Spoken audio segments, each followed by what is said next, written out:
8 patay, 8 rin ang sugatan sa panibagong pag-atake sa bansang Ecuador. At daang-daang Katoliko sa Brazil nakiisa sa kanilang tradisyonal na Easter Parade. Si Joyce Salamatin sa sentro ng balita.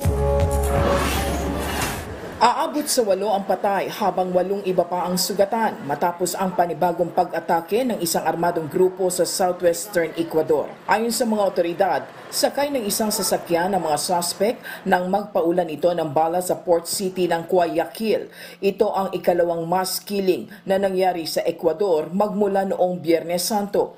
Nagpahayag naman ng pakikiisa si Haiti President Daniel Noboa sa pamilya ng mga biktima ng naging pamamaril.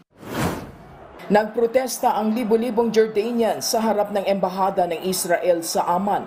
Ito'y bilang pagsuporta sa mga Palestinian sa gitna ng labanan sa pagitan ng Israel at ng grupong Hamas. Ayon sa mga otoridad, ilang nagpoprotesta ang kanilang naaresto matapos umanong magpasimuno ng riot. Sinabi rin ng mga otoridad na pananatilihin nila ang kaayusan at seguridad habang pinapahintulutan ang mga mamamayan nito na makapagpahayag ng kanilang opinyon ng naaayon sa batas. Buhat ng magsimula ang digmaan sa pagitan ng Israel at Hamas, naging pangkaraniwan na ang pagsasagawa ng mga kilos protesta sa Amman at iba pang bahagi ng Jordan. Halos kalahati ng populasyon ng Jordan ay may ninunong Palestino.